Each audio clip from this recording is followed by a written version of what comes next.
The house would go quiet, and that's when it began. One creak of the window, a careful step onto the roof, and suddenly you were free. No texts, no trackers, just whispered plans and adrenaline. Whether it was a bonfire at the beach, a midnight drive, or just meeting a friend in the backyard, sneaking out wasn't just rebellion, it was a rite of passage. The thrill wasn't in what you did, it was in knowing you weren't supposed to. The holy grail of teenage freedom, a fake ID. Maybe it was borrowed from an older sibling or created by a friend with access to a laminator. The nervous anticipation of handing it to the bouncer or cashier was a rite of passage. The night wasn't about the ID itself. It was about what it unlocked. Clubs, parties, or even just buying a six-pack. The first successful use? That was a story worth telling over and over again. If someone's parents went out of town, we all knew what was coming. Word spread fast, and by nightfall, the house was filled. The living room became a dance floor, the fridge emptied, and people you barely knew became your best friends for the night. No one worried about cameras or social media. It was all about being in the moment. By the end, the stories were bigger than the party itself. Every crush felt like forever. Every breakup felt like the end of the world. Love wasn't just swiping or texting. It was real, face-to-face emotion. You had to call the house phone, knowing their dad might answer, and pass notes in the hallway that felt like contraband.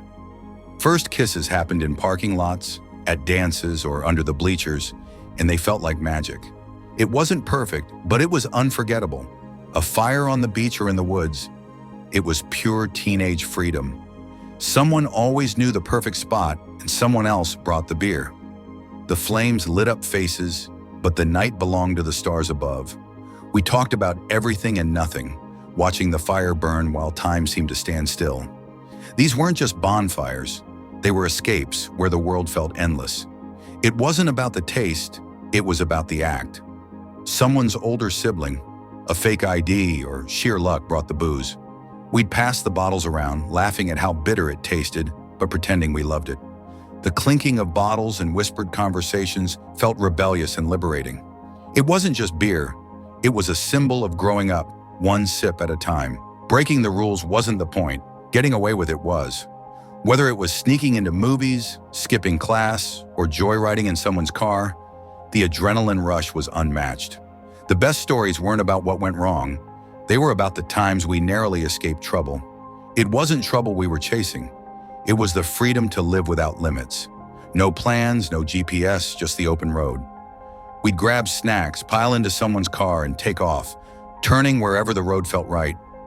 Maybe we ended up at the lake, a diner in the middle of nowhere, or back where we started. But the journey was the destination. Gas money was always short, but the memories lasted forever. Live music wasn't entertainment, it was an awakening. We waited in long lines to buy tickets, cash in hand, and counted down the days. Packed shoulder to shoulder in dark venues, we screamed every lyric, losing ourselves in the music. For a few hours, nothing else existed but the sound, the energy, and the crowd. These weren't just concerts, they were life-changing moments. Some pranks became legends.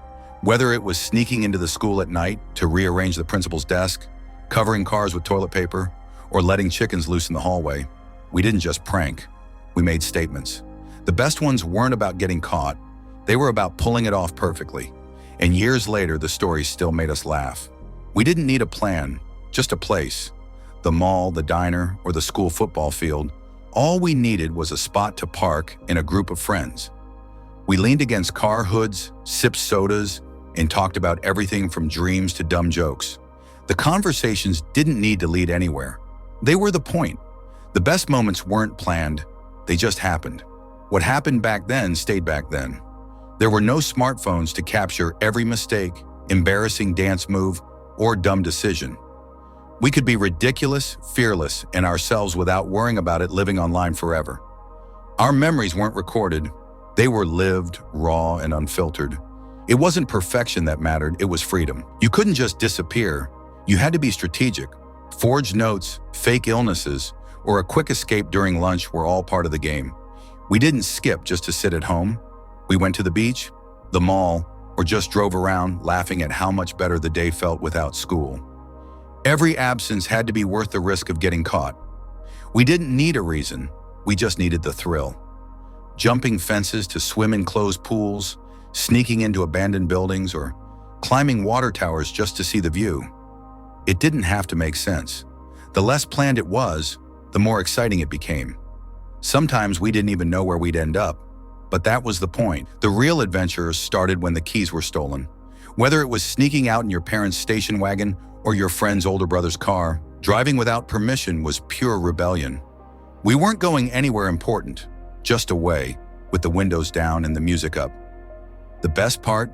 Getting it back into the driveway before anyone noticed. Abandoned buildings, construction sites, and off-limits rooftops called to us like forbidden treasures. It wasn't about causing trouble, it was about seeing places no one else dared to go. Every step was a risk, and every discovery felt like victory. Trouble wasn't what we found, it was what made the story worth telling. No notifications, no tracking, just us. Without phones constantly buzzing, we were truly present. We made mistakes, we took risks, and no one was there to record it. Every moment felt more real because it wasn't being filtered or posted. It was just ours. Back then, living life wasn't about sharing it. It was about experiencing it.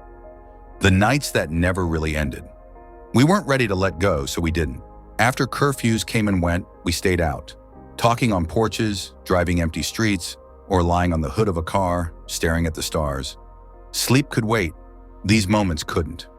We lived for those nights when time didn't matter and tomorrow felt far away. Rules weren't obstacles, they were challenges. From sneaking into concerts to breaking curfews, we pushed boundaries not to cause chaos, but to see how far we could go.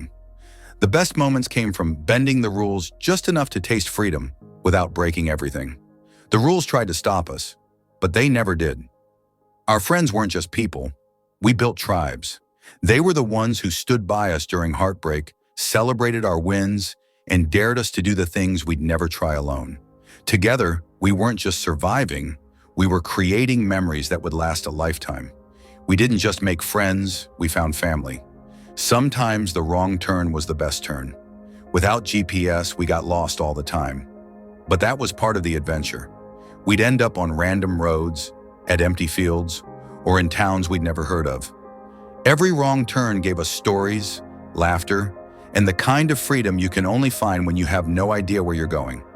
Back then, getting lost wasn't scary, it was exciting. When you left, you really left.